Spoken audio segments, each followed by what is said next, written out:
Hi everyone, and welcome to the live stream for Keep the Peace, this developer live stream. Um, my name is Nick, and I'm the developer of Keep the Peace, which, for those who may be new to the game, is a law enforcement themed strategy game that I've been developing for a couple years now. And a game in which you hire officers, you train them, you put them into units. Hi everyone, and welcome to the live stream for Keep the Peace. My name is Nick, and I'm the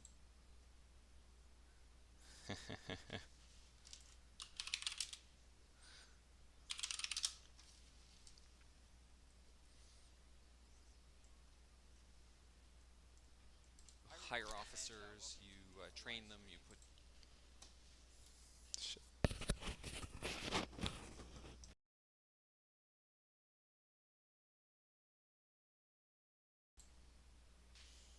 Sorry about that. Just having a little audio problems as usual. It's been a long time since my last stream, and I think we should be all good and set now. If you guys can hear me okay, and the audio is okay now, the volume's okay, just let me know in the chat. Or if you're having any trouble or anything's weird, just let me know in the chat as well. Hopefully we're okay. Again, oh, sorry, maybe just. Yeah, sorry, just a little bit of an echo, but it should be fixed in a second. Okay, so sorry, as I was saying, my name's Nick. I'm the developer of Keep the Peace, law enforcement strategy game that has been in development for a few years now, and for which a playable prototype is available. And we just released earlier this week version 0.28. So the purpose of this live stream is I'm going to play through the new version a little bit to explain some of the changes and new features, some of the things we're still working on, some of the kind of outstanding bugs that are planning to be fixed soon, and our roadmap for the next few versions and for the new year. So thank you to everybody who's joining us today. I'm looking forward to this. Again, it's been a long time since my last live stream. We haven't been getting videos out as much as I would have liked, and definitely planning in the new year to do more stuff like this, more videos, more developer updates, because we've got a lot of great things planned and for the new year. And I think we're going to have some really exciting things to show with regards to the progress of the game. So, with that all said, I'm going to jump into things a little bit. I'm going to try to keep an eye on the chat as we go, but I might get a little distracted as I'm playing through the game and stuff. We do have some moderators and such in the chat to try to help answer and collect questions, and I'll try to take a pause here and there to look at the questions. So if anything pops up, if you have some feedback, if you've got some questions, by all means hop into the chat and we can have a bit of a conversation about the game and where it's going as we go. Okay, so with all that said, just gonna pop over to the game. Okay, so this is version 0.28, the latest prototype release. If you're interested in playing this prototype, it is available publicly through our website at keepthepeace.com. We have a prototype called Alpha Team, which I can talk a little bit more about later. But basically, it's a way for folks who want to support development of the game, who want to provide feedback about the game's progress. And play early versions of the game, like this prototype that we're going to walk through today. Folks can sign up for Alpha Team and support development, and get access to these prototypes, to be able to download them. So anyone who's an Alpha Team member right now who's signed up on our website can download this version that I'm going to play and can play through it themselves as well. I'll give you a little bit, excuse me, I'll give you a little bit of a tour as we go through. and I just kind of explained the main features. One of the things that I was hoping to get into this version, but it didn't quite make it yet, was a bit of a introductory tutorial, something to help you get started, because it might not be very obvious. That didn't quite make it, but I'm going to try to get it in there in one of the upcoming either 28.1 or 28.2 versions. So hopefully, maybe in lieu of that, hopefully this live stream might help some folks get started and know what to do. When the game opens, for now, you just kind of are presented with this map. This is the city for which you are in charge of managing the police department. And you start out with nothing. You start out with no officers, no units, and so on. And your first kind of order of business is to hire some officers, put them into units, and then get them patrolling around the city. And then various incidents will happen, and you'll have to respond to them, and we'll see that a little later. So the first thing I'm going to do, I've got the game paused. We've got some time controls down here in the bottom right. And one thing that's missing in this version, which drives me crazy, is there's no hotkeys for controlling the time. So you have to actually drag your mouse down here and press the play and pause button. That'll be fixed in the next version. Ooh, we got an incident already. That'll be fixed in the next version so that you can press space to pause the game and unpause the game. But anyways, I've got the game paused right now so that we don't have to worry about this shooting that just happened. But we can instead go down to the bottom and open up officer management, which is where we can hire some officers and see the officers that we've already hired. As I mentioned before, starting out the game, we don't have any officers, so we can go over to the candidates page and see who's available for us to hire. These are all new menus. One of the major major things that has come in version 28 here is a completely overhauled user interface. All these menus, all these sort of management windows are brand new and have been completely redesigned. There's still going to be more work to go into them. I'm still not 100% on the design of everything, the layout of everything, and as we add more game mechanics, as we build out the officer development system more, there's definitely going to be some more things to add. But this is kind of the direction that we're in right now, and definitely looking forward to everyone's feedback about the new user interface. Because again, I'll talk about this a bit more, but I'll definitely be refining it, improving it over the next few versions, and feedback from all of you will be extremely useful in making those refinements. So in any case, these are the candidates available for hire. I can click through them and see some details. For now, the key thing about officers when you're hiring them is what skills they might have, and this is another new part of version 28 is the officer development and skills system. A lot of these officers have kind of no advanced skills.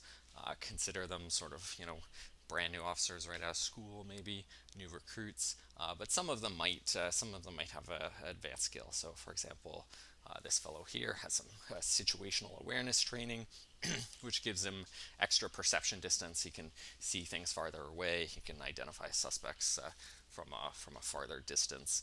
In the future, when things can be hidden, when suspects might be able to hide in bushes or whatever, this type of training might help them to identify things like that from more effectively. Scroll down. There's a few more here. This individual has some combat training, so that gives them more effectiveness in like melee combat or when arresting non-compliant suspects. This particular officer has a few different skills. So you might look through here and decide to hire a couple that maybe I'll hire this one, maybe another one with some driving skills, some combat training skills. I'll get that one, and maybe I'll just do two more for now. Okay, so I'll go back to the officer screen. So now we have 4 officers that we've hired, and you can see the information about them, but we don't need to do too much with them right now. So I'm just going to close this window. In order to actually assign your officers to do things, you have to put them into units, you have to give them a vehicle, and in the future the option to give them some equipment. So to do that, I will go to Unit Management down here.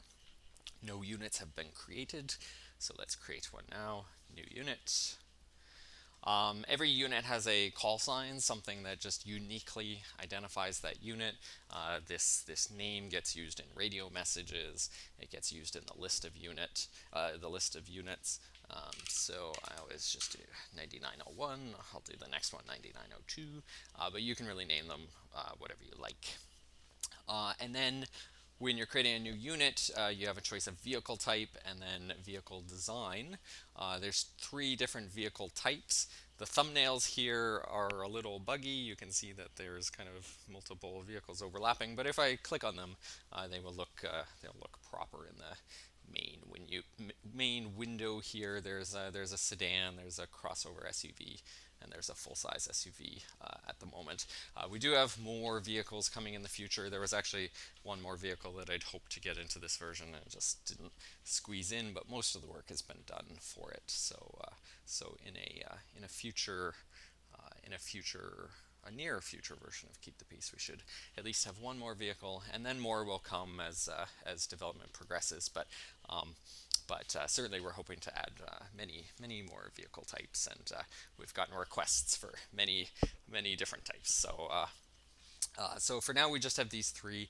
I'm just going to pick the standard sedan, and then for vehicle designs, these are sort of templates that show what the vehicle will look like, the paint that's used, and some of the sort of basic equipment such as light bars, other lighting. In the future there'll be other sort of attachments and things you can add. And there's three vehicle designs here sort of just built in. There's a normal marked painted vehicle. There's one that's sort of a stealth one, and there's one that's just completely plain and has nothing on it whatsoever. If you select one of these and then go to Customize Design, we can actually change this and create our own design. So if we wanted just maybe an unmarked car, but we wanted to give it a different color, we can open up the color thing and pick a different color for it. Whatever you like, bright yellow perhaps, or green or blue. There's a bunch of different choices here, so you can do that. Ooh, let's maybe red. You can click and drag to sort of get a different view of the car and just drag it around if you want to look at the back or whatnot.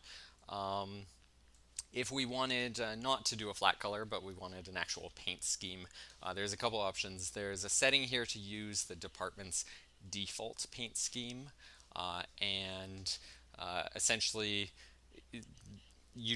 there's no way in the current version to actually change the default paint scheme, so this is not particularly useful, although in the next version that will probably be fixed and there will be a way to do it. But essentially this gives you the ability to set the paint scheme for all of your cars, all of your vehicles in one go. So that feature is sort of a work in progress. But you can also go over to Use Custom Paint Scheme over here, and then you can select one of the different built-in options from here. If you folks have the ability to create their own paint schemes, so there's a few ones listed here that are built in, but there is a process. I'm not going to go into it in detail right now, but there is a modding process for creating your own custom skins. And then you can import them into the game and use them in here. Many folks have actually created many different skins that you can download right now from our forums. And if you were to do that and put them in the right folder, then they would show up in this list if all goes well. But yeah, so paint is one part of this customized design screen. The other part is attachments, and this is where you can put on light bars. For the most part, it's lighting that's here right now. Light bars and LED lights and such. In the future, there might be some other attachments as well that you'll be able to add to these vehicles. But for example, I can click and drag one of these light bars, put onto the roof, and maybe some of these LED lights we can put in different places as well. Maybe on the mirrors. Whoops. There's a little bug here. I consider it a bug. If you click and drag too quickly, then it doesn't necessarily grab what you want. I know how to fix that, and I will fix it for a future version. But let's just. The other thing that needs to be done for this customization screen is an ability. Well, there's a couple things actually. The ability to use some custom flash patterns for these lights. And also things like these LEDs, I have on the side mirrors. You're probably going to want them to alternate. You might want them to be different colors. Right now, as I put them on right now, I think they're both going to be red, and there's no way for me to change them. If you wanted one of them to be red and one of them to be blue, and you wanted to alternate the flashing, there's no way to change that. But in a future version, we'll add some ability to kind of customize those things as well when you are customizing these vehicle designs. But yeah, that's kind of how this works right now. If you wanted to start from scratch, you can press this remove all attachments button and just go back. But I'm just going to throw a light bar on here, maybe a traffic director, this one on the back. You see that? Yeah, see that on some vehicles. And that's good. We'll keep it basic. And then you can just go save as, give it a name. And press save, and this actually saves it to a file in the KTP modding folder. So if you want to share your designs with other people, you actually can do so, because it's just a file that you can share. So with that set, we've got our vehicle type. We picked this design for this vehicle. Over here on the right side, there's a little bit of information about this new unit. Vehicles have different stats, such as sort of their maximum speed, their handling, which affects how much they have to decelerate and accelerate when they're turning and such, and their durability. Some of this isn't particularly important at the moment, but as we build out more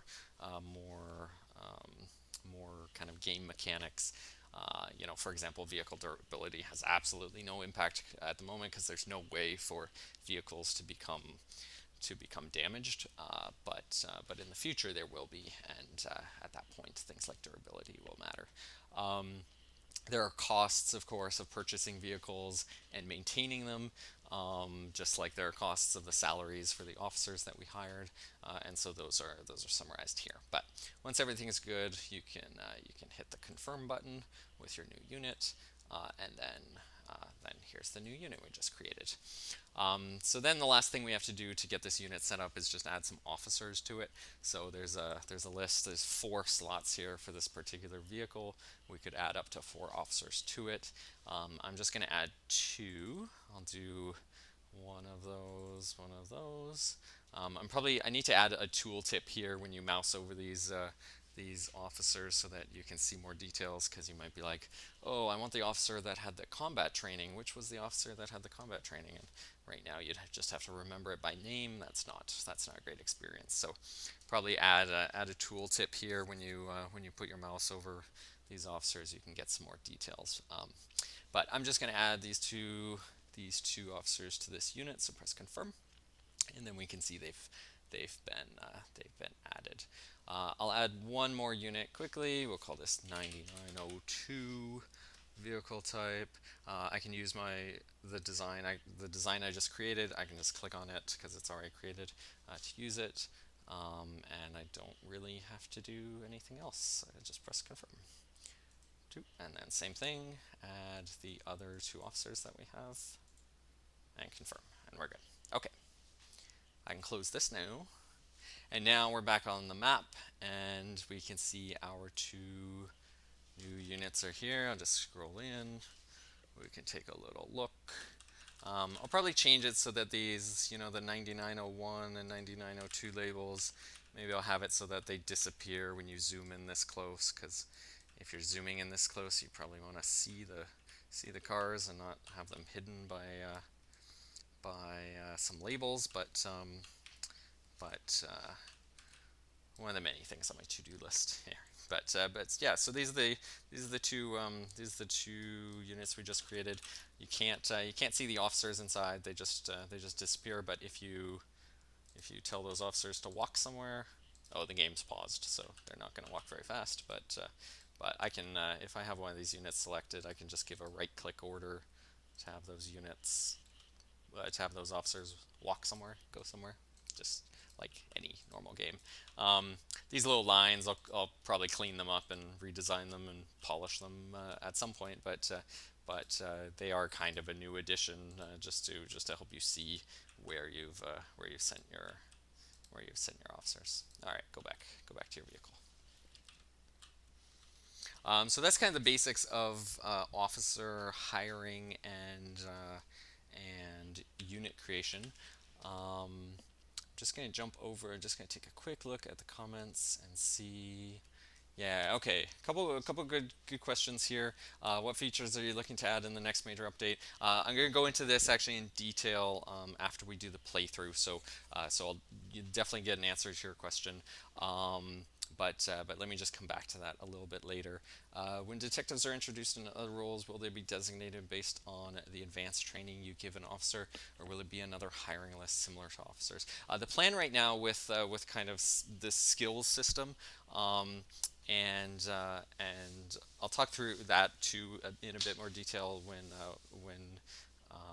we talk about my plans for the future, and also actually take a look at the officer development systems through this playthrough. But the plan is kind of that all officers are sort of the same when you hire them, and where the path that they go, whether they become expert in investigative techniques so that they can be a good detective, or whether they become a expert in tactical skills so that they can work on a tactical team and do dynamic entries and stuff like that. That will be up to you when you are assigning them their skills. And it's up to you to kind of decide who's going to be a detective and who's going to do tactical stuff and who's going to do patrol stuff, and you'll have to give them the training that they need in order to be successful at that, as well as the equipment and whatnot. But it'll kind of just be open-ended, and if you want to try to make someone who's a good detective and good at tactical stuff, and you can send them to do both of those types of things, then you'll kind of have, that might be difficult, but you'll have that flexibility to do it. That's sort of the idea. Yeah, and then in terms of kind of like what skills will be available, we'll take a quick look later at what skills are available right now. But I can definitely say there's plans for a lot more than what's in the game right now in terms of skills, and I'm even thinking about how to reorganize them a bit. But so it's a little early to definitively say all the different kind of roles or skills or paths that officers could take, and it'll depend on sort of how we build out some of the game mechanics in the future. But yeah, maybe once we kind of get to the officer development section, I'll comment on that a bit more as we look at what's there right now. Yeah. Okay. So I'm gonna go through a couple more things, and then I'll pop back to the comments. I've unpaused the game, and we now have 2 shootings that have gone undealt with, and I'm gonna ignore them still for now, because what I want to do is put these officers on patrol just for the time being. So I'll pause the game again, and then if I want these officers to patrol, I have to give them a mission. A mission is kind of the word I'm using for things that you can send units to do, such as patrols. For now, there's only one option, which is a patrol, so I could just as well call this patrols instead of missions. But my idea in the future is there might be other sort of jobs that you'll be able to send officers to beyond just patrols. So I'm using the term missions right now to kind of generically encompass all the things that might be there in the future. But for now, the only thing you can do is send your officers on patrols. So what I do to create a new patrol is go to new mission, this little plus button up in the top left, which I know is not terribly intuitive, and one of the things that a tutorial would definitely need to point you in the right direction for. But if I press this new mission button, we get a little new mission panel here in the bottom left. And how it's set up now, this is new in this version. In order to kind of set the area that you want your units to patrol, you select roadways. In the past, you would kind of just select area of the map, but now it's actually roadways. So you can decide exactly which roads you want your units to drive along as they are patrolling. They do kind of patrol in just a very random fashion. So if I go set mission area, and then I just left click in order to select some areas, I can hold it down. Let's just give them kind of these major roads up here. Just do a little loop there.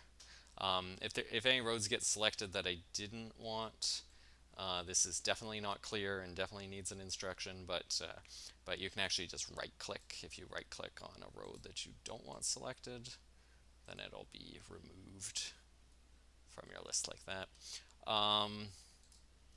So yeah, so we'll just have him patrol this kind of this area right here, and I'll go okay.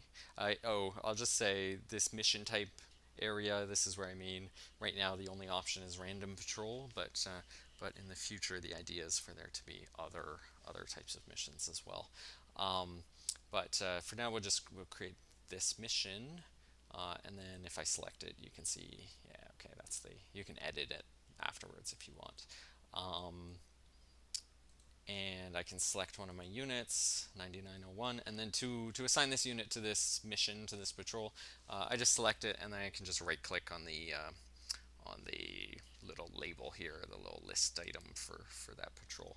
And if I do that and I unpause the game, then we'll see he starts moving along, and he'll start driving along the area that we chose to patrol. In the future, as officers patrol areas, they will the patrol itself will have some impact on the game, will have some impact on the map. For example, patrolling a high crime area maybe will help to reduce certain types of crimes in that area, or sending an officer to do kind of traffic enforcement perhaps will help with traffic safety in a particular area. There will actually be some consequences, some impact from officers being on patrol and doing those things. For now, the only real point of patrols is to put officers into an area. So if you want to spread your officers around the map and ensure that every part of the map has some coverage so that when incidents happen, someone can get there quickly, that's kind of the only purpose right now of patrols. But in the future, there will be other kind of consequences as well from officers being on patrol. We'll talk about that a bit more when we start talking about version 29, because that's kind of one of the things that I have slated for that. But yeah, we can see that the officer is on patrol. You might notice that that this particular unit is not on one of the roads that I sent it on. That's because it's essentially just pathfinding to points on that road. I'm going to improve the behavior of units when they're on patrol, so that they do actually drive only on the roads that you've identified for them, and also so that they're a bit smarter in the roads that they choose to drive on, and they will prioritize areas of the patrol that they haven't been to recently. Right now it is literally random.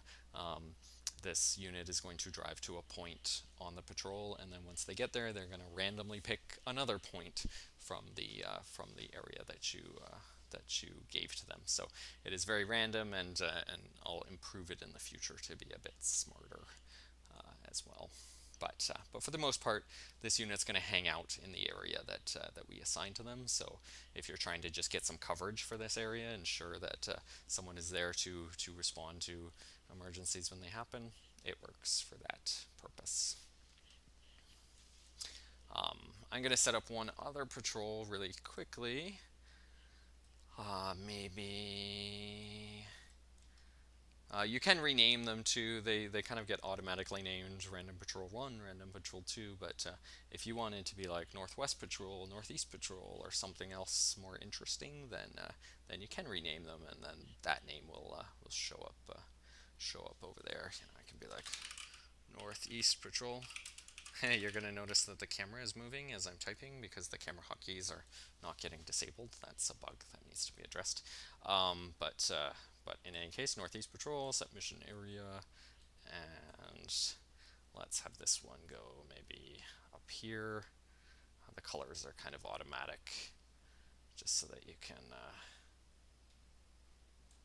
see which patrol is which. This one's going to be blue. Yeah, there we go. I can remove these extra little roads if I want, but I'm just going to leave them. It's not a big deal. Okay, save this mission. Cool, so now we've got our Northeast Patrol. And just like I did with the last one, I can select 9902 and right-click to assign. And now they'll go drive around that area of the map like that. Cool. Cool. And as long as they don't get stuck, everything will be good. There is actually a little area of the map up here where I bet a lot of people testing have found that units tend to get stuck over here. There's just some pathfinding issues on these roads, which are silly. It's a bug. It just needs to be fixed, and will be shortly. So yeah, expect to see some units get stuck. They are bugs. They're for the most part bugs I know about, but by all means, if you encounter things like that, oh, did he get stuck already? Yes. Haha, thank you for helping me to make my point. Yeah, so this guy got stuck. One thing that you can do if your units do get stuck, or if you encounter some sort of bug like that where a unit seems to have become unresponsive, there is a debug panel. If I go down to the bottom right of the screen, next to the button that opens up the main menu, there's a button that opens a debug panel, and that opens this sort of panel up here at the top, and in addition to sort of just giving some information about frame rates, and for now just display driver. There's a couple options up here, and one of them is this one on the far right is reset selected units. So if I have 9902 selected, I can press this button and they're going to get transported back to the station and parked there, and hopefully we'll be okay. They're also forced to quit whatever job they have, so whatever patrol they have, they will quit it. And hopefully this will reset them if their artificial intelligence got stuck, if their pathfinding got stuck. I'm going to assign this unit to the first patrol we created because they're probably just going to get stuck again if I put them back there. And they're gonna just stay there because they're lazy now. So maybe these guys are not going to do anything, but yeah, these are the types of bugs that we're going to encounter as we go along. All right. Well, we'll pretend that 9902 is patrolling just like faithfully like 9901 is, but alas. Yeah. Seriously, I think this road up here needs some repairs. I agree. Maybe there's a lot of debris or something. It's not doing a good job. It's not doing good for our tires. Maybe in the future, when we build out some game mechanics with maybe a repair shop or a motor pool for you to take care of your unit's vehicles, then we can fix 9902. I guess I lied about vehicle durability not being a thing because apparently this particular vehicle is dead. But anyhow, so we've gone through officer hiring and creating new units and putting them on patrols and some of the bugs that we're going to encounter along the way doing that. The next major thing is incidents. We've seen a couple of incidents pop up as we've gone along. Probably most of these are so old now that the suspect has fled and is long gone, and there's not much we can do about them. Um, so I have a couple options. One, I can wait for a new incident to pop up and then we can try to respond to it. Alternatively, if you have this debug panel open, you can actually force the creation of an incident. And if you press this little arrow button at the top, you should be able to select exactly what type of incident you want. There's 6 in here right now. I'd actually been hoping to ship 28 with version 28 with 12 different incidents, and then there was just some issues with some of them that I cut a few at the very last minute because they just needed a bit more work before they could even be playable. So expect some more incidents coming in future updates, and the plan is definitely to make all of these as we build out the artificial intelligence system, especially more.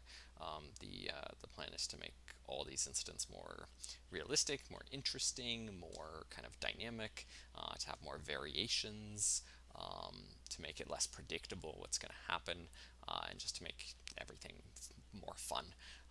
But we do actually, oh, this person with a knife just happened, and this unit is nearby. So if you want to assign a unit to an incident similar to assigning them to a mission, to a patrol, you can just select them and then right click. You can right click on the list here or right click on this icon here, and the unit will get assigned and start going. Let's see if this suspect is still on scene.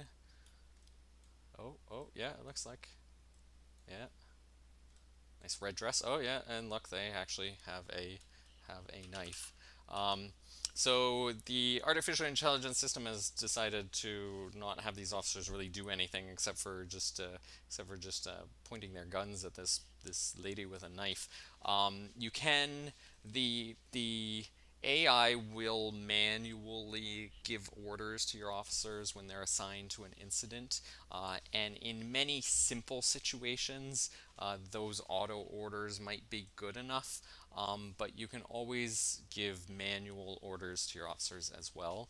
And in some more complex situations, especially once we build out more complex incidents in the future, you'll probably have to do some manual intervention if you want an incident to play out properly.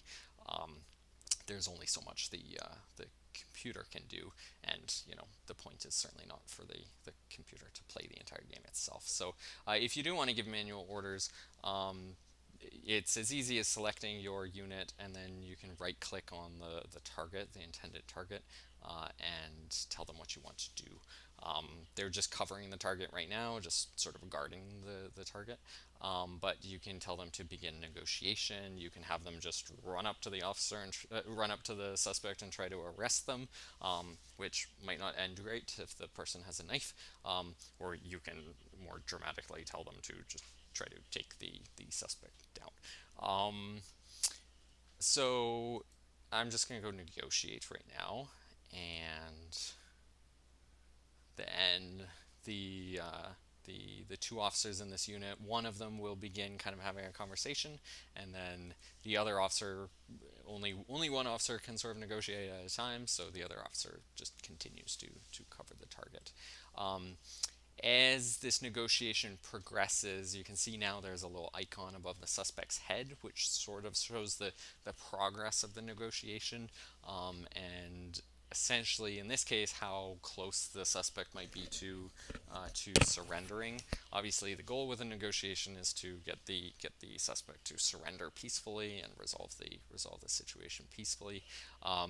Negotiation is an officer skill, and especially for now, the officer's skill is the kind of one thing that will determine how successful your officers will be when they're trying to negotiate. If I go down to the bottom right of the screen, which shows some details about the unit I have selected, what their job is, what the job they're assigned to, what their current order is, you can see, okay, this officer is negotiating, and there's a little +0 down here, which not a great example, because if this officer had some negotiation skill, pretend they had some negotiation skill. They've got lots of other skills: combat training, situational awareness, driving tactics. But if they had some negotiation skills, it would show up here, and you would see something like +10, +20. That would show that they're getting a bonus to their negotiation, and and you would expect them to do better and to be more for this negotiation to be more likely to succeed. But they don't have any special training, so it could go one way or another. Right now, most suspects are kind of the same. There is some randomness involved in how a negotiation or combat, for that matter, goes. In the future, the plan is for there to be a lot more variety in. Oh, the suspect's surrendering. That's good. Are you gonna do something? Yeah, there we go. Okay. So the suspect surrendered, so the officers ran up to them. I didn't have to give them this order. The AI just decided to do it. But since the since the suspect surrendered, the officers ran up, arrested them peacefully. Everything is okay, and then now the officers are going to transport them to the station after having arrested them. And they're smart enough to kind of do that automatically without me telling them to have to do so, because there was no risk to doing it, so they can kind of do it on their own. Yeah, so there they go. And then for this particular incident, it was pretty simple. That was the only thing that needed to be done, was kind of resolve the situation with that person that had a knife. Luckily, it went well. And so as soon as this unit gets back to the station, this incident should be resolved. And while they take a drive, I'm gonna hop over to the comments and see if I can catch up a little bit. I'm sure I'm very behind here. Let's see, just gonna take a quick skim. Akataz says, "I love that you have complete control over management." I agree. Really the goal with all of this is to make it flexible. I don't want to pigeonhole you into doing certain things or following certain solutions, but I want to kind of keep it flexible, keep it open. Obviously, you will have a lot of constraints, financial constraints and equipment constraints and hiring constraints, and you might not be able to hire officers that have the skills that you want, but the goal is to kind of give the player a lot of sort of different options for how they can attack different problems, and on a micro level, different options for how you could deal with an individual incident, an individual situation, but also on a macro level, different ways to approach officer development. Do you hire officers that have lots of skills, or do you train them yourself? Do you focus on having the newest equipment, or do you focus on training? What kind of are your priorities? How do you want to approach it? So definitely the goal is flexibility. Do officers have different traits or anything to make them unique? That's something I've been thinking of as well. There's no trait system at the moment in the game, but there is a trait system in my head, and I think that's the natural evolution beyond skills. Skills being things that you as the player can decide to kind of give to your officers. The natural evolution, I think, is maybe officers have a couple traits as well, that they could start out with when you hire them. Maybe some traits could be acquired over time, depending on positive or negative experiences. Maybe some traits are hidden and you don't know about them when you hire an officer, and they just become revealed later on. I think there's definitely a lot of interesting things we could do with a trait system. So that's definitely I think there's definitely potential there. I'm gonna actually take this opportunity to open up the officer development window because that's the one sort of thing we haven't really looked at all yet. If I go to, let's see, if I go to, well, let me do two things. Let me do one thing first. 9902, who is content to just sit here and do nothing, I'm going to click on the little manage unit button, which will open up the unit management window and select 9902. One thing we can do with this unit is instead of having them not patrol, we can send them to training. There's a little button here, send for training.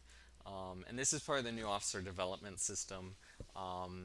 It needs to be expanded a bit, but right now when you press that button, send for training, you get a little pop-up. And essentially how it works is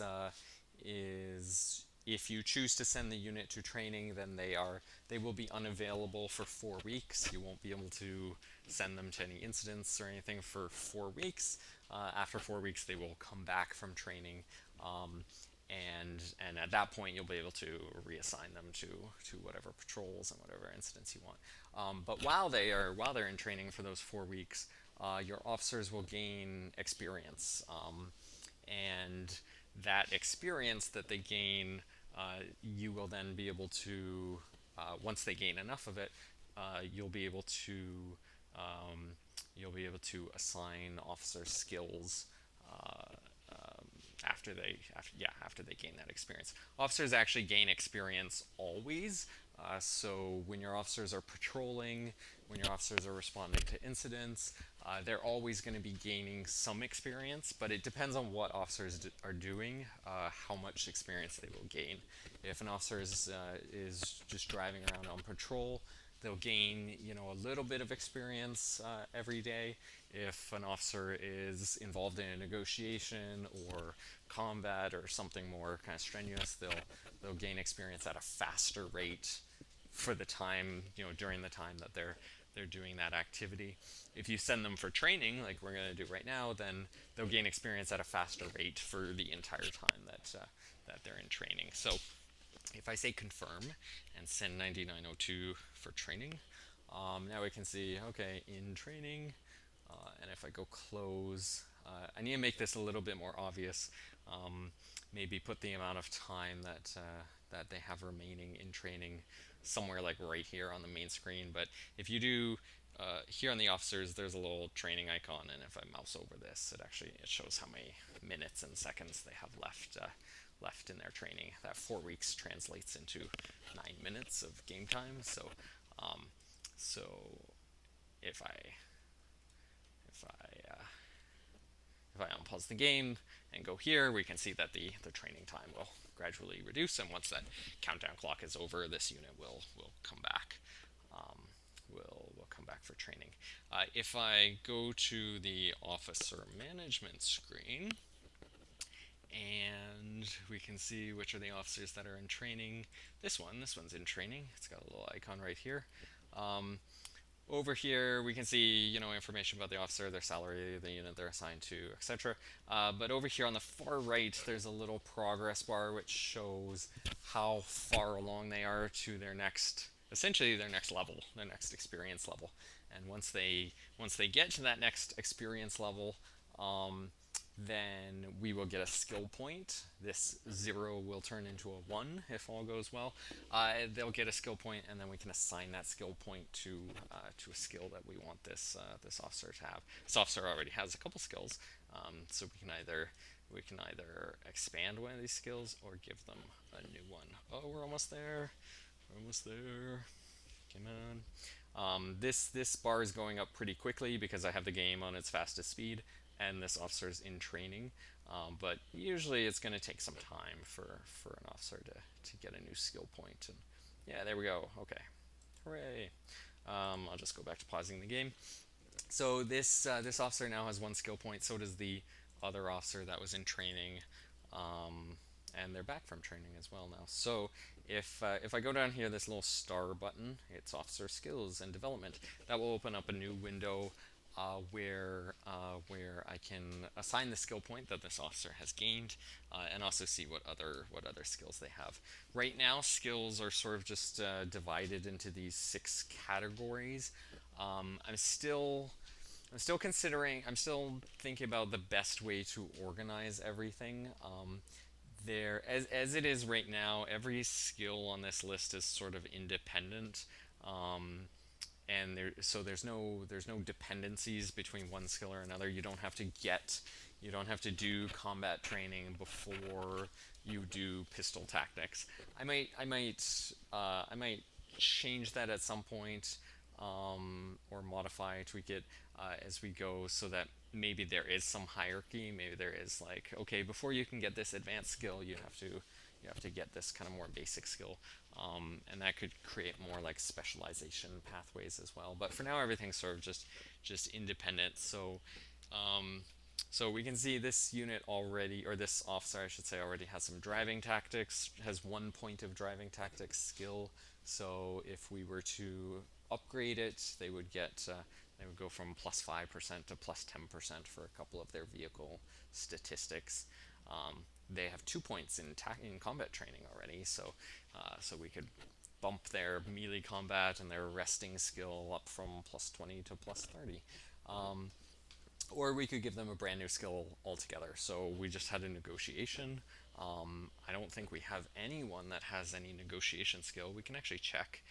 If we press this arrow, we can scroll through all of our different officers. There's only 4 of them. Yeah, nobody has any conflict resolution skill. So maybe this with May, Officer May, will give them a negotiation skill. So I just click on that, and then the skill point gets assigned. And now they have a conflict management skill. Great. We can do the same thing with the other officer. I think there's one more officer. Whoops. Here we go. Yeah, Officer Roth also has a skill point. We could give them maybe speed training, which increases their maximum running speed, which obviously is useful for foot pursuits and such. Or similarly, there's endurance training, which there is now a fairly effective. I think it works fairly well. I'm sure there's going to be lots of tweaking to do, but there is an energy system. So when officers are chasing suspects, and maybe we can orchestrate a foot pursuit in a second, but when officers are chasing suspects, they will lose energy. Both the suspect and the officer will lose energy, and they will become tired and they will become exhausted. And once they have those kind of tired or exhausted states, then they suffer very significant debuffs to a lot of different stats. Basically, every action they might perform is less effective, and certainly their running speed is reduced and such. So some endurance training means they can run for a longer period of time. They can do other activities that might be strenuous for a longer, such as arresting non-compliant suspects or combat or whatever, for a longer period of time. So I'm just going to give this person some speed training though, so they can sprint really fast. And yeah, so that's kind of how it is right now. There's 2, 4, 6, 8, 10 skills here right now. Definitely the plan is for more, and especially for a lot of these sections, the investigation section, the technical section, these really aren't fleshed out at all, and that's because the game mechanics just aren't there yet for those things. Once investigations become an actual thing, hopefully soon in the new year, then we'll be able to build out this kind of investigation group of skills with a lot of additional things, and maybe we can see things like forensics and other specialties in here as well. Okay, I definitely didn't get caught up last time I looked with the comments, so let's take one more look here.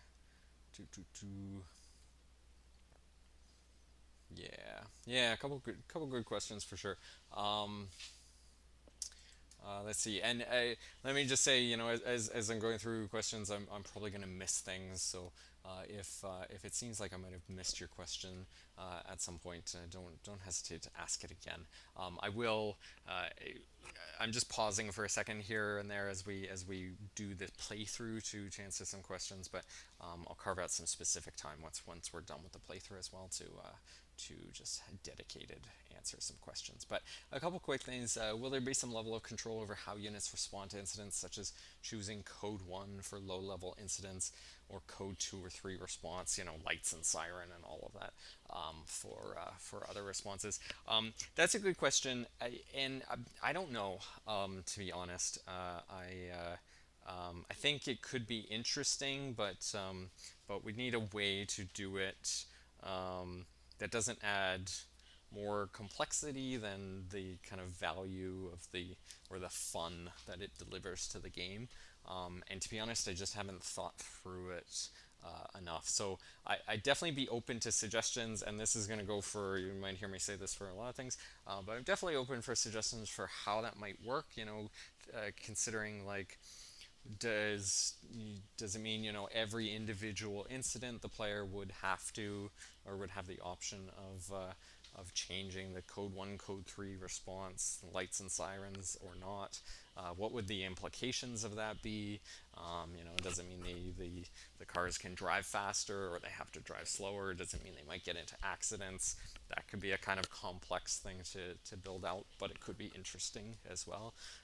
Does it mean that suspects, if you sneak up on a suspect code 1, then maybe the suspect doesn't hear you coming? If they're a burglar or something trying to break into a house, maybe you can kind of sneak up on them. At the same time, maybe you just want to get there as soon as possible, which might be lights and sirens. So there's definitely some interesting things we could do there, but I haven't thought through how that might work, and I'm always cognizant of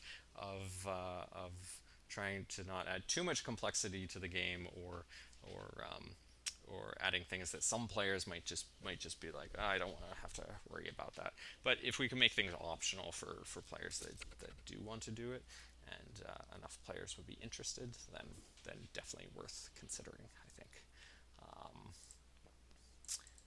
There was a question about the patrol thing that I missed when we were doing the patrols. But if we just color in a road instead of an entire area, they'll stick around there. That would be much easier than the current coloring function. I'm not too oh yeah. I'm not too sure what the question is there. Basically, how it works right now is yeah, you can just click on roads. I don't know. It should be, hopefully the system right now is somewhat easy to add and remove. But I don't know. It definitely open for suggestions. We can play with it a bit more as we go. And yeah, I definitely agree about the units getting stuck. Hopefully that should be fixed in the next version. We'll talk a bit in a few minutes about 28.1, which will be the next kind of small update, and is going to focus very much on bug fixes and stuff like pathfinding like that. That hopefully, fingers crossed, it will be easy to fix. Yeah.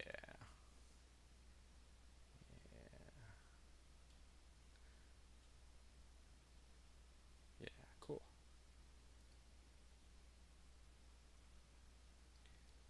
Yeah. Yeah, I agree. I think the code 3 responses getting into accidents definitely could be interesting. There's a lot of things that will have to kind of be built out, I think, to support that. There's going to need to be other traffic on the street which certainly is planned at some point, but will be a significant undertaking.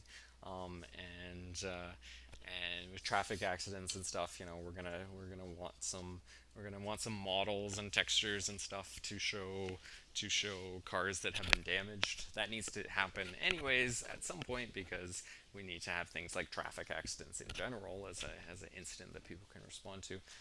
So those are things that probably need to be built out anyways, but just kind of a matter of when when it might happen in the future. Okay, cool. All right, I'm just gonna, I think, finish running through this, and then we can tackle any more questions that y'all have, and I'm sure some people are eager to kind of talk about the future and what's coming in point 1, point 2, version 29, the new year, and all that. So I'm just gonna, I'll close the officer development window for now. If any folks have any more questions about the officer development system, definitely let me know. We can talk about it some more. One thing that's grayed out on this page and kind of fits into the officer development system is promotions. Right now, there's no way to. Officers do have ranks. They do have different ranks, and when you hire them, you can see what rank they have. But there's no way to promote officers yourself in the current version, and B, there's no implication from officers having different ranks aside from the fact that they're paid different salaries. So if anything, playing the game right now, you should try to hire officers with as low a rank as possible because they will be cheaper. But in the future, there will actually be benefits from having officers that are ranked. You might not need all of your officers to be ranked, but there could be things like leadership bonuses, which I'll get into more in probably the new year. But I do have some ideas for and some plans, some very specific plans for how the officer promotion system will work. And how that will fit in with the current officer development system. But for now, that's a kind of a TBD function. But I expect kind of more about it in the future. Okay, I think that's yeah. There's a couple other small things like firing officers and stuff, which also are in development. But I think for the most part, that's everything I wanted to go through with officer development and officer management. I wonder if we can orchestrate a foot pursuit. Let's see, where's 9901? Just patrolling. Okay. Oh, what's this? Let me see if I do a shoplifting. There's kind of it's not what I wanted. There's two different variations with shoplifting incidents. There's one where store staff is just holding the perpetrator, and all you have to do is go pick them up, which is super simple. But there's one where they will flee. Let's see if we can get one. Come on, the radio message should be different, so I should be able to tell. So I'm going to have to create. Well, shoplifting is a real problem in this city.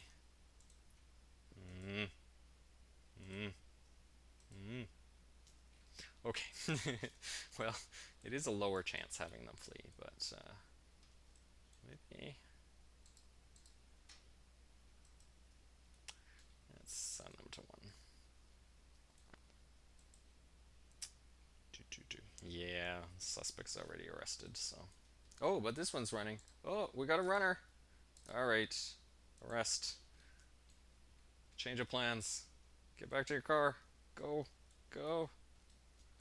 This, come on. There you go. Oh, no, they're over here. Okay. At this point, I might, if you have a pursuit, a chase like this, you might choose to give the unit some manual movement orders. They will try to, properly chase them, but if I give some manual movement orders, I might be able to cut them off a little bit. And so that's what we did there. Okay, there we go. Oh, running. So the animations need some work, but essentially what your officers will try to do is tackle the person, and they will fall to the ground, and then at that point they will begin trying to arrest this person. And it kind of works similar to the negotiation in that your officers are trying to get compliance, in this case physical compliance from the suspect, while the suspect is in this case resisting, as we can see, and trying to fight them off. We should probably be okay here because it's 2-1. We've got the numbers on our side, but our officers might still get injured and the suspect might still get injured. And in fact, I think both of those two things have happened already. If we look at Duffy down here, their little detail, indeed they've got a little minor injuries already. They've got a bruise, and the suspect that is resisting has a couple bruises already. And is also tired from exhausted actually from running so much, which is why we were able to cut them off with our car and catch them. Yeah, so these officers are going to try to address this suspect. We can see actually Officer Duffy, because they have some combat training, they're getting a +10. Oh, there's a problem with the tooltip, but they are getting a +10 bonus, and it is coming from combat training, even though that says +0. They are getting a +10 bonus to their sort of arresting skill. So because Duffy is here, because they have combat training, this is probably going to this arrest is going to proceed better, and with fewer injuries than if they didn't have some combat skill. But we can see some people are getting injured. The suspect is getting a bit more injured, but in the end, they were able to arrest them without minor injuries. Oh, some other suspect has just shown up out of nowhere with a gun. And seems to be chasing our unit, which is it's not great. But we're just gonna leave that for now. I wish we had some other units. Oh, you can. So there is another button up here. If you have this debug panel open, you can just create units just by pressing them, for the sake of testing, or cheating, either way. But you can create some extra units if you need to, and maybe we can find that person with the gun and see what that. I don't even know what instant that is. Person with a gun. Okay. You might notice that our instant list has gotten a little long, and there's two things involved in that. One, there's a simple user interface thing that we need some scroll bars here, which you might think is a simple addition, but because we've got multiple sections, we've got missions, incidents, everything, we need to intelligently decide how big this panel should be. And that's not complicated to do. I just hadn't gotten around to it yet when version 28 went out the door. So this will be fixed, and probably in the next version at that. Also, you're going to notice that which really annoys me, but units drive on top of each other, which it only has visual implications, but that will be fixed in a future version as well. I don't know whether this person with the gun went though. They're up here. They actually chased us. They chased us all the way. They really don't like 9901, but it seems like they're not doing anything. They're just they've run all the way to the police station, however, with a gun, which doesn't seem to be very smart. That's it's convenient, however, for us. So yeah, so this suspect is gonna just threaten these officers. They might do something if we just stand around for long enough. They might get fed up and start shooting. We can. Actually, let's find the officer that has some negotiation skill. Officer May, we gave some negotiation skill to, so let's have them come over here and negotiate. Wait, where are they? Oh, they're still stuck in their car. Even after I sent you for training and everything, you're still stuck in your car. Well, that's just. You just can't find good help these days, you know? Let's see, anyone else got some negotiation skill? I actually can just mouse over these. Nope. The only one with any negotiation skill stuck in their car. Well, okay. Let's just see how this goes. How about you? Negotiate. No. Oh, nobody wants to negotiate with this suspect. Okay. Well, more bugs. That's good. Well, we can let's see what happens.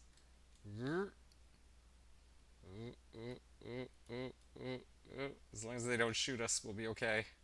But no, content to just. Okay, good. Well, that could have gone worse, but at least we won't have far to drop them off at the station.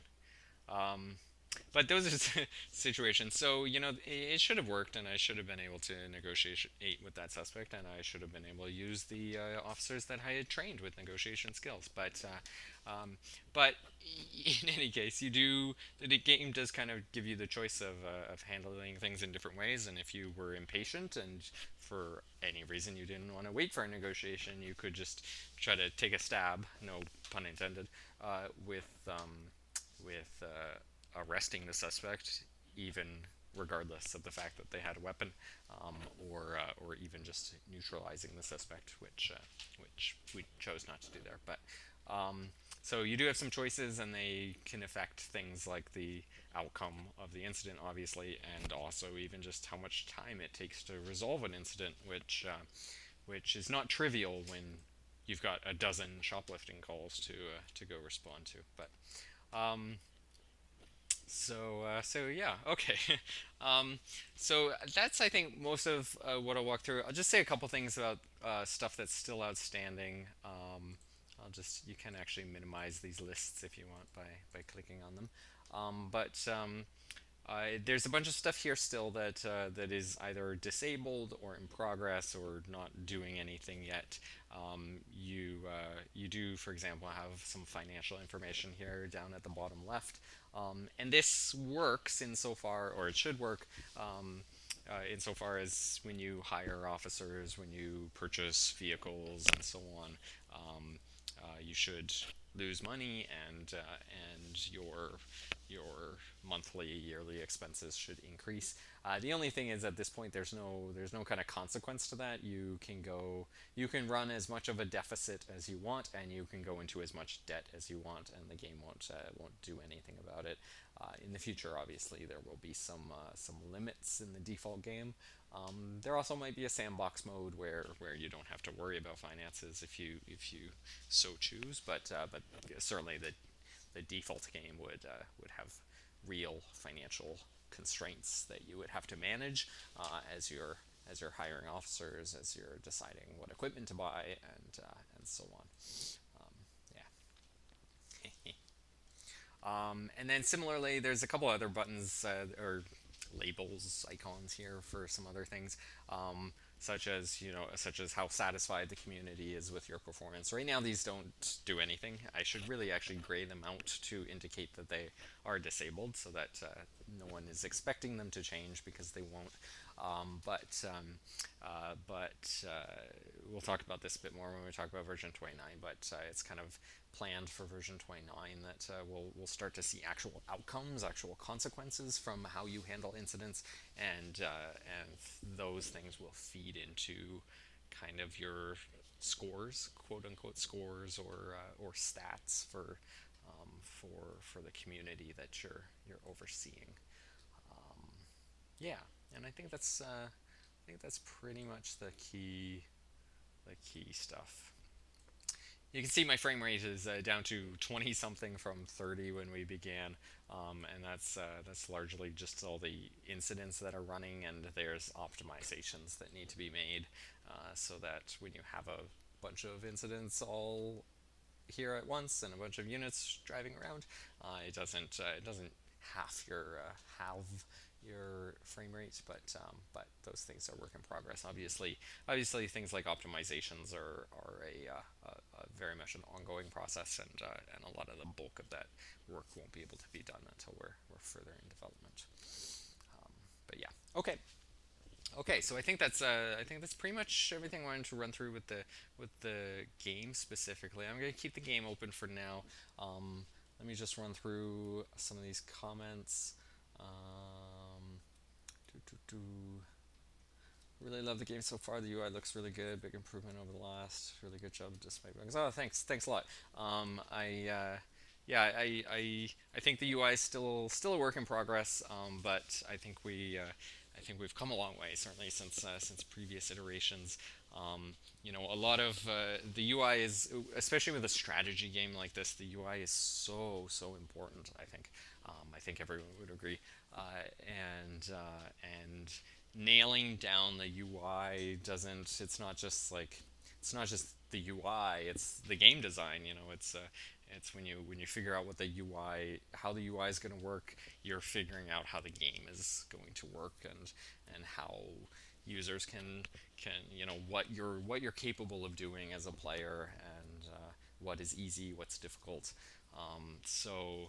So I do I really I try to spend a lot of time with the UI and a lot of time thinking through it and iterating through different solutions to things. And again, I think we're not 100% there yet. I even right now I have a lot of ideas for how things can be improved, and some of them are significant. But a major part of this past year was building out, not just designing a new UI, not just designing what you see, but building out a whole new UI framework that lives underneath all of this, so that I can do things like changing styles really quickly. I can change the colors of headers and the sizes of font, of different labels and stuff, really easily in one place, and so that when we want to try out different things or make adjustments, create a new tooltip, create new labels for things, all sorts of stuff. We can do that really quickly, and so we can iterate and try new stuff, and see what works and what doesn't. I'm glad there's some positive feedback, because I think too that we're on the right track, but definitely more improvements to make as well. So as folks see things that they don't like, or that they think needs improvement, or maybe it would be better if it was done a little differently, definitely let me know, and there will be opportunities to make improvements in the next few versions.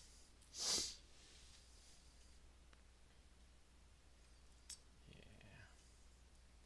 Oh, oh, cool. Yeah. Sorry, just reading through a few things here.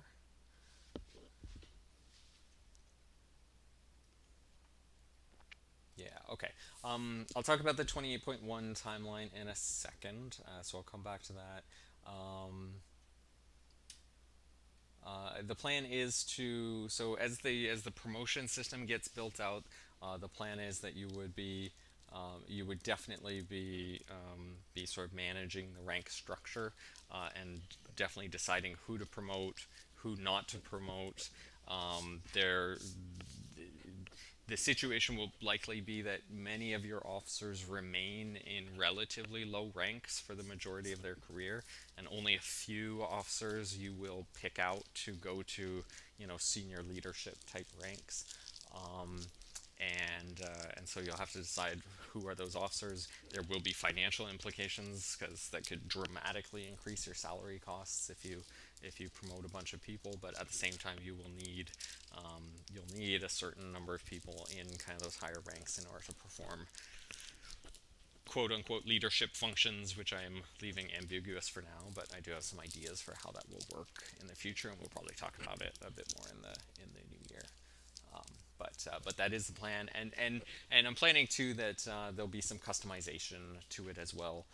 The ranks that are in there right now, the constables and sergeants and stuff, it's very much kind of based on my local police department, although even it doesn't overlap perfectly, but it's kind of based on my local Canadian police departments. But they're all different, and certainly there's a lot of variation internationally. I would like players to be able to customize the names of the ranks, and even potentially the icons, like the insignia that show up. I think that'd be a cool little modding feature as well. So that's definitely on the to-do list, with regards to ranks and promotions in the future, as well.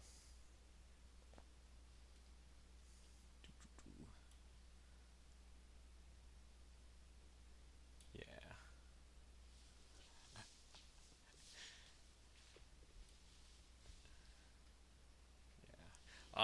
And yeah, with regards to sort of instant management as well, units auto clearing, like units, when there's nothing left for them to do, you're gonna have situations where this is gonna be common, but ideally once an incident is completely done, the units should quit the incident and go back to whatever patrol they were going to do, as long as the incident gets marked completed by the game.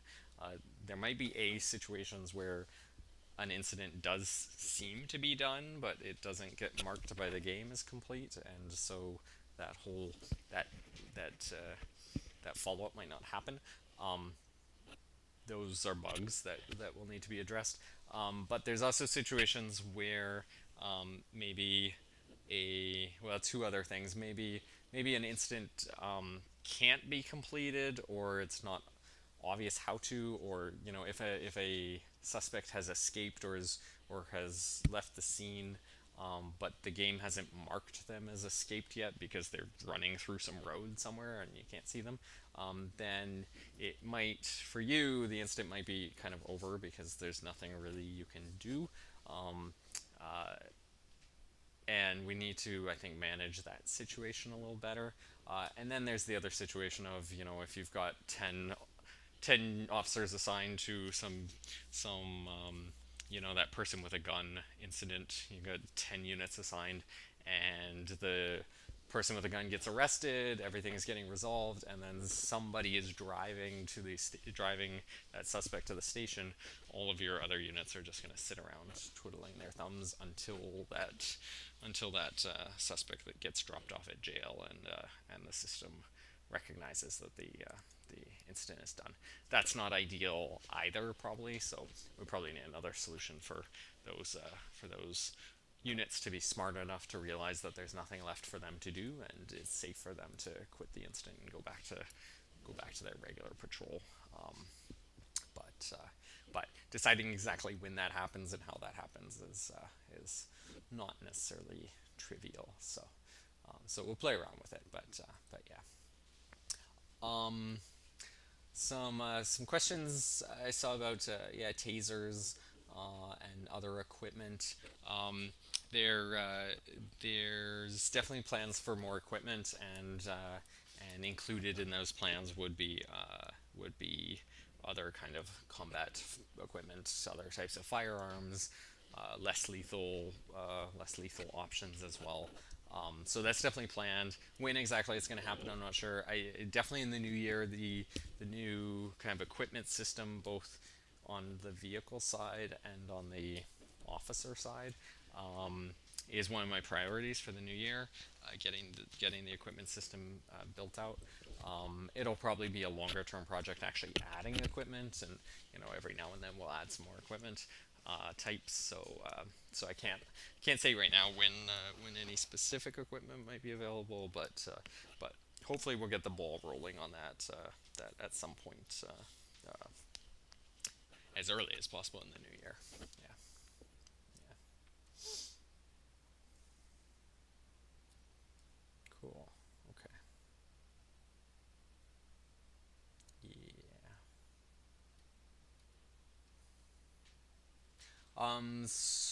Yeah. Okay. Good question. How in contact are you with the Discord mods? All of our updates come from them, and they're always in the know. Um, uh, yeah, so a good question, and I try to talk to the Discord folks. So a couple things here. I try to be on Discord myself as much as possible. Sometimes there's definitely, sometimes I'm definitely in the situation where um, I I'll be able to read things on Discord, but not necessarily have a chance to reply. And So apologies for that, but certainly the moderator team has been, I think, fantastic at keeping in touch with folks and working with the community, and they're always fantastic at bringing things to me, and if there's any urgent issues, especially making sure that I see it, and as people report bugs or give feedback, making sure that stuff gets captured. So we definitely have processes in place that as folks are sharing feedback, as folks are finding bugs and sharing bugs, that between the Discord mods and myself, we're capturing those things, and and I try my best. I'm not always great, but I try my best to give them as much as information as possible about what I'm doing, what I'm working on. I certainly can be better at that, at communicating with them and also with the community. And just to kind of step away from the game specifically for a sec, with regards to the community in the new year, I definitely want to do a better job at sharing development updates. I think we can talk about this a bit more later, but earlier in this year, I said that was something I really wanted to do this year, and it kind of went off the rails, and definitely didn't get as many development updates as I wanted out. I'm going to work on that again in the new year, because again, I really appreciate this community that we have here. It's a fantastic community. It's been really supportive, and one of the best things for me is people being able to give feedback and share their ideas and be like, oh, I think that looks really cool, you're doing a great job, or oh, maybe this could, what if you did this instead, or have you thought about this, or this part isn't working, or this could be a problem. So all that feedback is immensely valuable, and but folks can't give feedback unless I'm putting something out there, and I think this last year has shown that it's not always easy to get new releases out. I definitely wanted more. I wanted to get more releases out over this past year, but when you're working on sort of framework things that the end player can't actually play around with, but that you have to do. Building out a new UI style system, building out the framework for your artificial intelligence. These are things that we can't necessarily play with directly, but a lot of work goes into building them and tweaking them and changing them. And when things work, building on it. When things don't work, changing it, doing something different. And there was a lot of iteration this year that I had to do that didn't lead to a new release until very late in the year. But I think that if I can do a better job of sharing development updates along the way, sharing kind of sneak peeks of what we're working on, then that can still help to keep everyone engaged and know that the project is not dead and that we are making progress, and that there is stuff to provide some feedback on. So I kind of went off on a tangent there a bit, but I do have a number of things with regards to sort of communication with the community that I definitely want to improve on my own end in the new year, and yeah, I'm very thankful for everyone being so patient as over this past year, um, as we kind of got to this point. But yeah.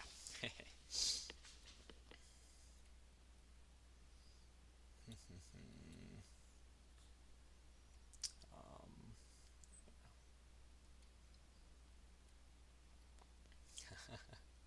just came here to say you are amazing. Thank you, thank you. Definitely not, but I'm happy to be on this journey with everyone. You guys are amazing for being so patient and being so supportive. Some of the folks probably on this watching right now have been with us in this community for, ooh, I don't know, 3 years now. Maybe it's been about that, maybe longer, probably longer now, since the original Kickstarter that got this ball rolling. So I'm amazingly thankful, and seriously, especially over the past 2 years, which have been very difficult, obviously, for everybody. It's really meant everything to me to have such a supportive community, to have all of you constantly encouraging me, and when things get delayed, or we had some really massive delays earlier this year. Version 28 was supposed to be available, I don't know what, back in April, May, and supporting me through all that is just been phenomenal, and it's really what's kept me going. So a big thank you to all of you, because I know it hasn't been easy. I know it hasn't been easy over this past year.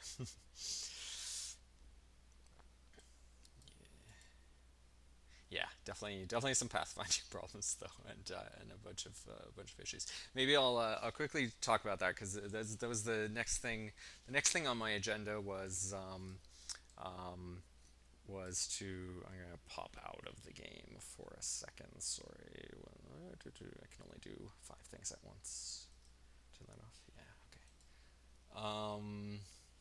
Let's talk about what's next, because there's definitely been some people some talk about bugs, and some talk about when we're going to see the next version, and what to expect. So let's talk about that a little bit. My plan with version 28. So we just released version 28.0, the first kind of release in sort of this version 28 major release cycle. My plan is with version 28 to spend a little bit of time on it, because with version 28 we released a new user interface, a new artificial intelligence system, and the officer development system. And the way I see it, like, a lot of work has gone into kind of creating the foundation and the framework for all those things. But there's more work certainly to be done to make them, I think, fun, to make them interesting, to make them work properly. With the UI, I think there's a lot of places where I might be like, oh, I don't think we're showing the right information here. Maybe we need to add a few more things, or maybe just we can clean this up a bit. We can make this more visually appealing. With the AI, there's a lot of improvements to be made. Obviously, not just with regards to fixing bugs, but making suspect interactions more interesting, making the reactions that suspects might have to different behaviors, to things your officers might do, more realistic, more kind of dynamic, more variation to them, so that there's some unpredictability and a bit more suspense with incidents. And similarly as well, there's even with your officers, there's definitely AI improvements with your officers, again, to fix some bugs, but also just to maybe add to the types of orders or the types of activities that your officers can do, the ways they react to things. If officers get into combat, what exactly should they do in a combat situation? Should they still respond to orders? Should they ever flee or retreat from a situation? That's not currently something they can do. Your officers, even if your officers are totally unmatched, and a suspect has a gun, in this situation, all of your officers have guns and you can't control it. But assuming a situation where your officers didn't have guns and a suspect did, should your officers fall back to a safe position? That's not something that your officers can currently do, but that can be added. It should be added. So there's a bunch of AI improvements to be made as well. And then the officer development system, there's more skills we need to add. I started to talk a bit about some of the changes I'm considering, or some of the enhancements I'm considering, maybe with making some hierarchy, some dependencies to, you have to take this skill before you can take another skill or whatnot. So there's some changes we might make there, and then there's also some there's some new, whole new mechanics that will fit into the officer development system, such as promotions, and I want to build out the promotion system and fit that into officer development as well. So my plan with version 28.x is to kind of take a bit of time to continue building these things out. I want to get through all the urgent bug fixes that people have identified, and we've been maintaining and building a exhaustive list of that, so that I can get to that. So that will be the first urgent priority with 28.1. But then with 28.2, 28.3, I want to get to the point where the incidents that we have in the game right now, as well as a few more that we're going to probably add, especially the 5 or 6 that I had to take out at the last minute, but can probably put back in the near future. I want those incidents to be fun. I want I want foot pursuits to be interesting and kind of suspenseful. I want negotiations to be, there to be some anxiety and some nervousness around a negotiation, and I want combat to be like thrilling and exciting and scary. And there's work we need to do to get to that point. And some of it is just kind of bug fixing and making sure things work smoothly, and some of it is enhancing and tweaking what is there. The framework is there, but there's more work to be done. So that will come with 28.2 and probably 28.3.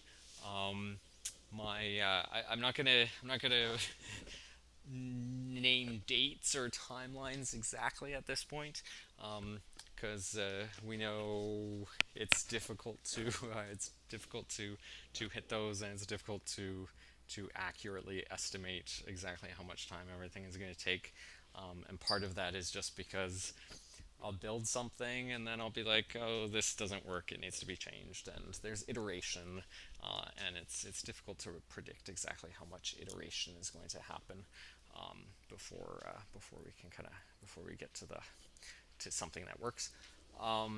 So I'm not going to name exact timelines, but my hope is to get 28.1 out very soon, at least with some of the most urgent bug fixes addressed, and then 28.2 and 28.3 would come in the new year, as soon as possible, obviously, as with anything in the new year. But that's sort of the rough plan.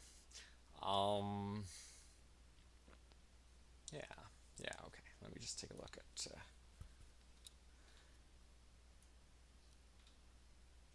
Comments here for 1 sec. Yeah. I know the release was a very tricky thing with the delays, but mods handled it very well. They did, indeed. It was an adventure. Yes, tell me about it. Definitely an adventure. But I'm glad it came out so well. Thank you very much. Um, and yeah, I mean, again, I can't say enough about our community and how patient everybody is in situations like this. There have been a number of delays as we've you know, not just this year, but over the past year as well. And sometimes it's a 2 day delay, and sometimes it's a 4 month delay. And I've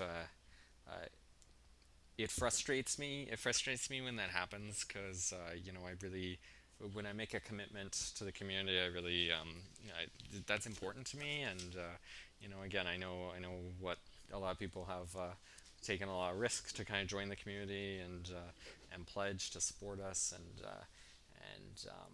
I hate to kind of let people down when I've made sort of commitments about getting releases available. At the same time, I've started to also accept the fact that it's kind of the nature of where we are in development, and we're still in the prototype stage. As much as I wish we could be further along, we're still in the prototype phase, and a lot of what we're doing is trying things, seeing if it's fun. If it is, keep it. If it's not, throw it away, and or try something different. And it's an unpredictable process. The If we just look at the development side of things, if we just look at the programming and creating assets and whatnot, that's it's a little easier to predict how long that stuff will take. Although you always run into bugs and stuff which are unpredictable. But it's really on the design side that I definitely run into challenges, because I could nail the design and find something that I think really works well on the first attempt, or I could have to try 5 different ways of structuring something, architecting something, with the AI system, with the UI, whatnot. And maybe it's not until the 5th or 6th iteration that I find something that I think works, and whatnot. So I think I don't have have concrete solutions to things because I want to continue to be able to set expectations and tell people releases are coming, and you can expect to be able to play a new version at some point. I want to be able to even build some hype and get folks excited, because I get excited. Um, that there's new versions to play, and I want to continue getting everyone's feedback, and people need to kind of play the game in order to be able to give feedback. So we need to be doing regular releases, but but at the same time, um, not necessarily go crazy hitting specific release dates. So maybe in the new year we'll see if we can try something different with our release schedule. I think, like I said before, it will help to be also doing more frequent dev updates, and so I'm thinking about ways that we can get more frequent development updates and more screenshots and just pictures and videos of work in progress, even if we can't get a new release out. I think that will help as well. But again, just a big thanks to everyone for everyone's patience over the past year. And I think we can figure things out in the new year to work a bit better with regards to releases and dev updates and everything. Yeah. Okay. Sorry, that was a bit of a tangent, but yeah. Yeah, so the question is just about releasing a hotfix. In my head, I'm kind of thinking of version 28.1 as a hotfix. I am working on getting it out the door as soon as possible. It's not going to be just the pathfinding thing, but because I think there's a couple things that are urgent, at least in my opinion.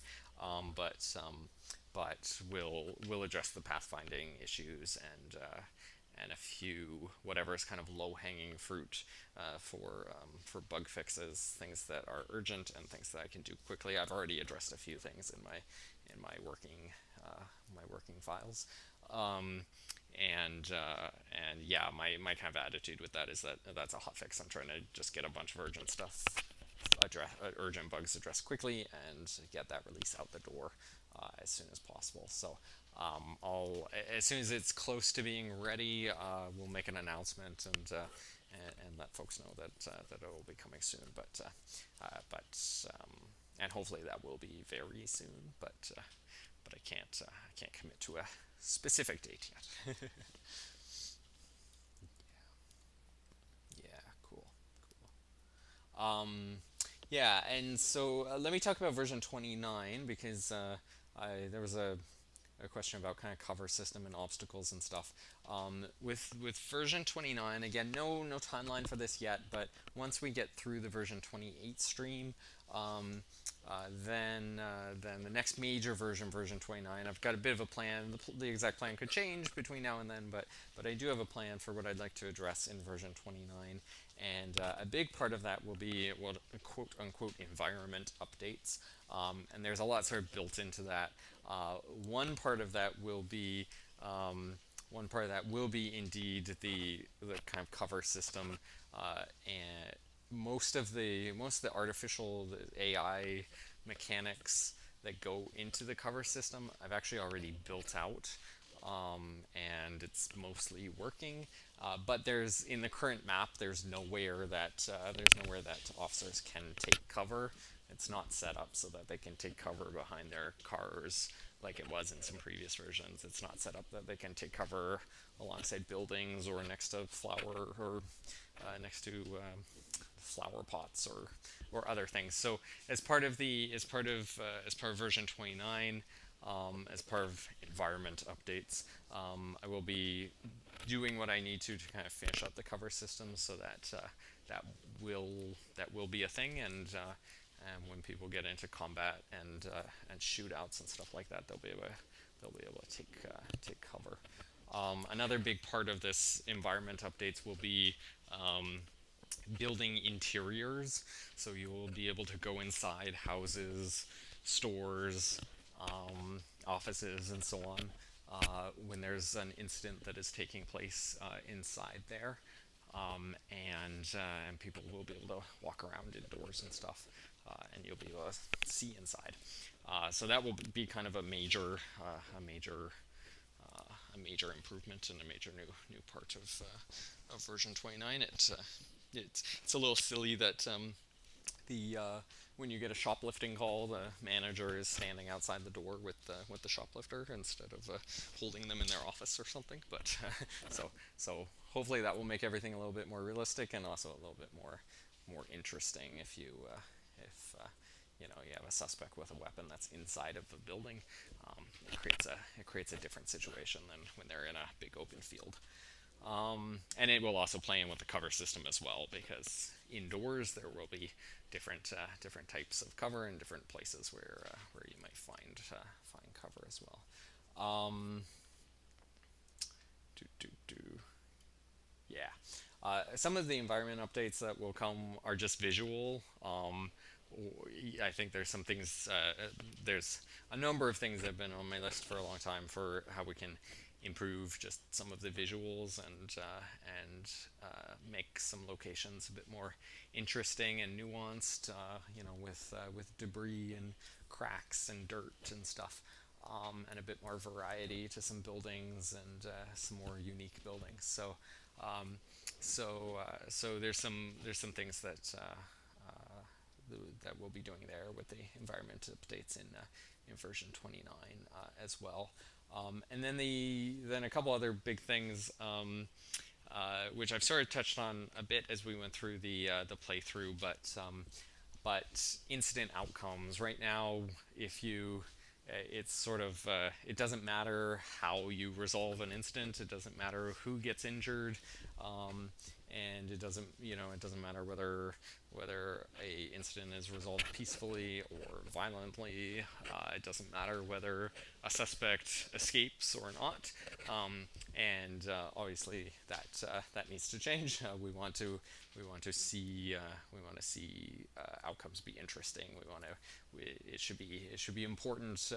Should be important whether you kind of successfully address an incident or not, and the outcome of an incident should play into things like how satisfied the community is with your department, should play into crime rates in a particular neighborhood, things like that, whether people feel safe in that neighborhood. So a big part of version 29 will be kind of finishing up that system to connect incident outcomes with things like crime rates and things like department satisfaction and such. So that will be coming in version 29, and part of that as well, just the UI that goes into being able to see how you're doing. So reports that show things like crime rates and how they're changing over time.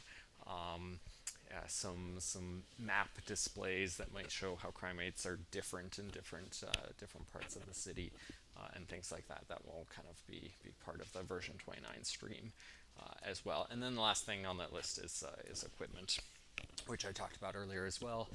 Currently, there's really no vehicle equipment system that will get built out, and same with the officer equipment system, and being able to customize the things like the weapons that your officers have, the armor that your officers have, other sorts of equipment that they might be able to use. That's going to be the equipment system's obviously going to be a process. You know, we'll get the system built out, and we'll get some basic equipment added in, and then over time we'll continue to add more and more equipment as we build out more game mechanics and such. So, but that's kind of the rough outline at this early point for version 29. Beyond that, there's certainly other big things that I want to get into in the new year, and probably the biggest of all is the investigation system. It's probably the biggest piece of the game, aside from what I've mentioned already. It's probably the biggest piece of the game that is kind of completely missing at this point. There's other things we need to do too, such as government relations and community relations and stuff. But I think the investigation system is big. It's going to be a big part of the game. Being able to and having to assign your officers to investigations and the consequences of that. So that will be hopefully coming as well in the new year. Probably version 30, version 3.0. But probably be a little bit more, a little bit longer before I have kind of specific plans for that one. But I'll keep you guys posted.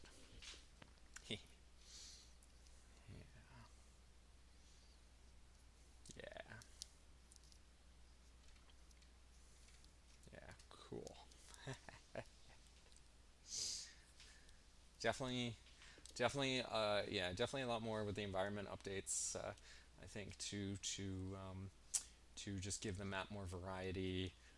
We definitely need new trees, new props, all sorts of kind of new things which will just enhance the feeling of of the map, and I think that will be an important part of the gameplay as well. You know, if you're in a foot pursuit,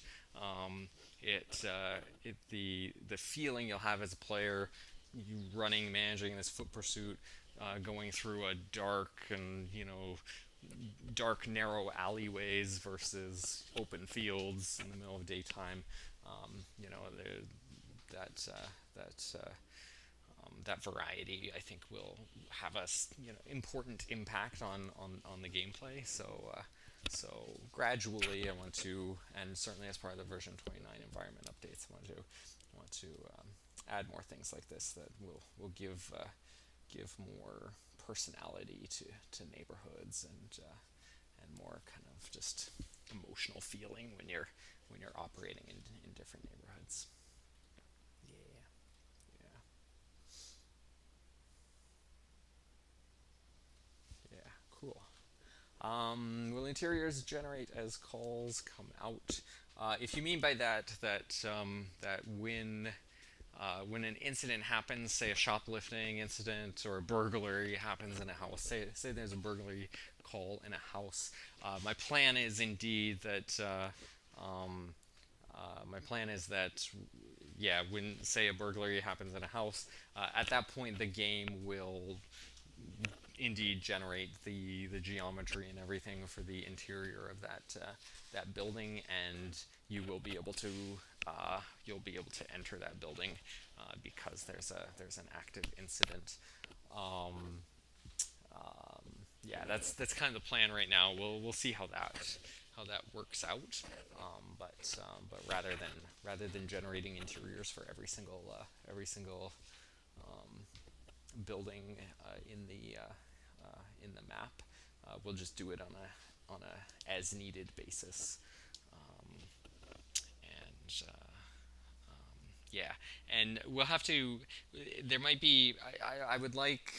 I certainly want the interiors to have variety. You know, I want different houses to have different layouts and different offices to have different layouts.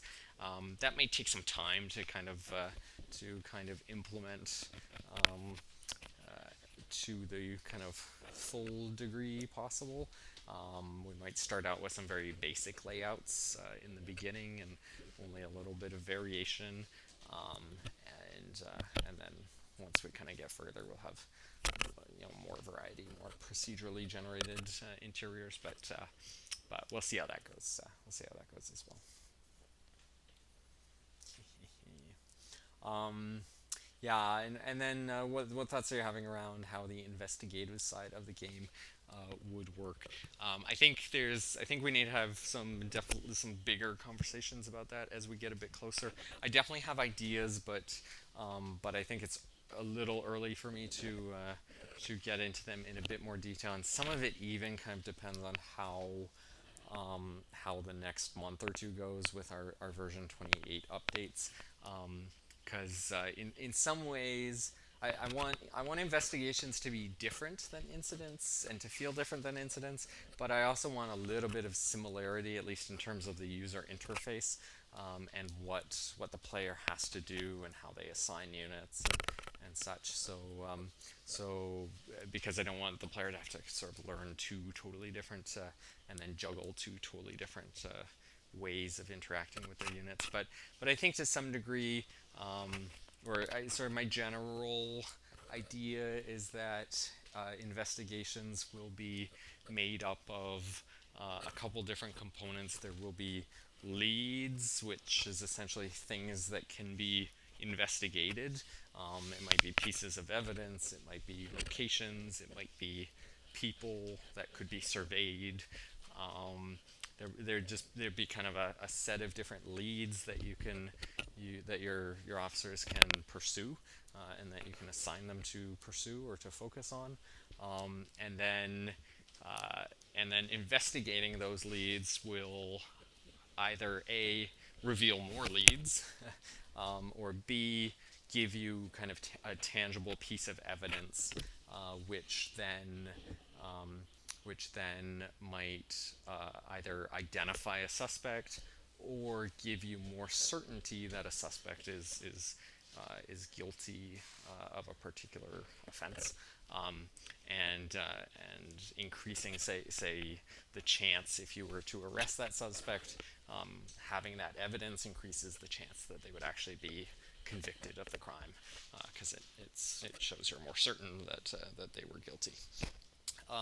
So different leads might require different skills.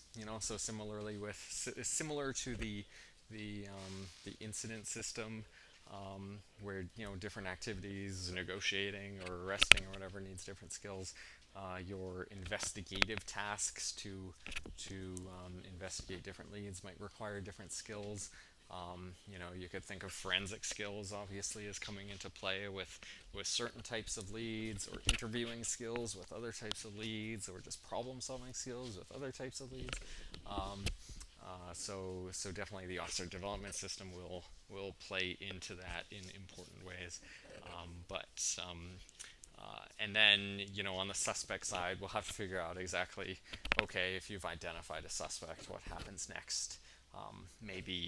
Maybe that gets turned into an incident where you can go try to apprehend the suspect. You can go try to arrest them in their home if you know where their location is. Maybe if you don't know where their location is, you have to do more investigative work in order to try to find them.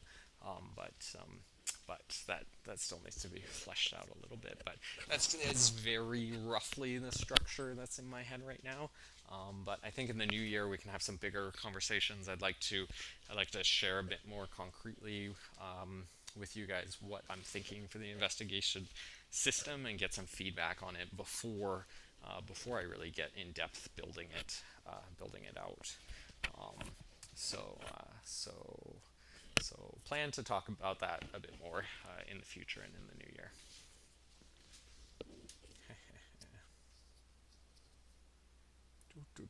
Okay.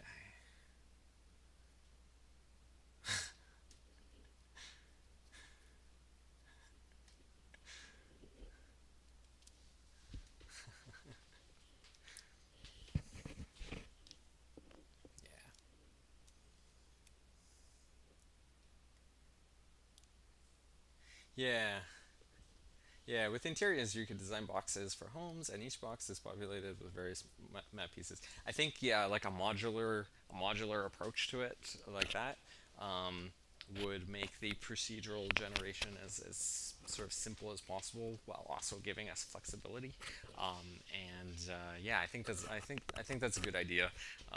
I've even without thinking about the interiors, when I've been designing homes and offices and stuff, I've tried to design them with very standardized proportions, and they're sort of the same size for different types of houses, or make them multiples of each other. And I did that for other reasons, for just for how lots get laid out and stuff, but I think that will play in well to having a modular system for interiors.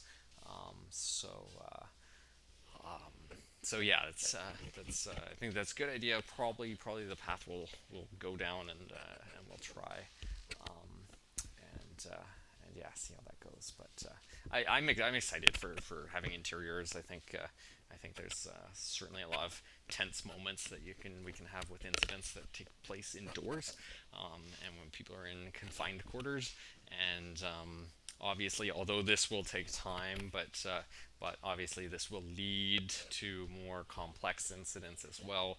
Things like barricaded suspects and hostage situations, bank robberies, things like that. These things take place often indoors, and the types of things that you might have to do, especially to address them tactically. Um, Tactical entries into these locations can create some really exciting and interesting dynamics. So that's not gonna those really advanced complex incidents, those aren't gonna come instantly once we have building interiors, but that will be sort of the first step towards getting closer to that, and the work we've done with AI and UI will play into it as well. Yeah, yeah, cool,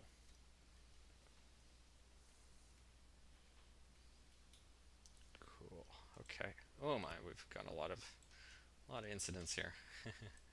You can actually, by the way, if oh, if I hop back to the game, game's still been running on the side here. Got a lot of unaddressed incidents popped up, but you can change the in case anyone's been wondering, you can change the frequency with which incidents are generated in the gameplay settings here. I actually have it on a pretty low setting right now. If I'd had it in the middle, we'd be really swamped. But if you drag it all the way to the left as well, you can turn off incidents altogether. But I just mentioned that quickly as well.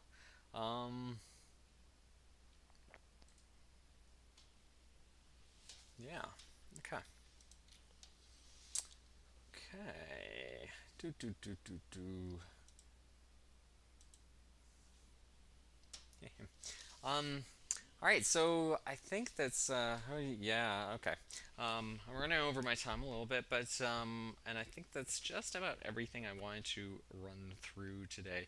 I know there's a lot more to talk about, and we've certainly flagged a lot of things for the new year, things that we're going to work on in the new year, be it building out version 28 or version 29 and beyond. My plan is first thing in the new year to kind of share, although I walk through it a little bit right now, but to share a bit more concretely the roadmap for the new year. Um, and and we'll see about timelines and rough timelines. If I can give some rough timelines to things, I will.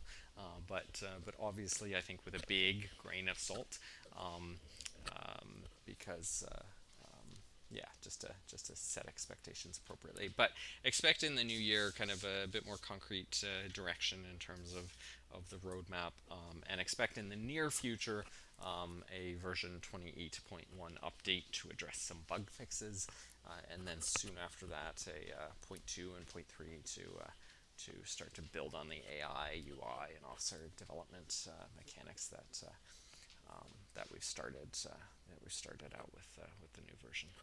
Um, yeah, and I think that's about it. If there's, I'm gonna go through all the chat afterwards, and if see if there's anything, any important questions I might have missed. If you did ask any questions that I couldn't get to in time, feel free to, well, a couple things, either just comment it on the YouTube on the YouTube video after it is after the live stream. I will post this video so that folks can watch it and rewatch it after we're done. But also, if you haven't already, definitely join us on Discord.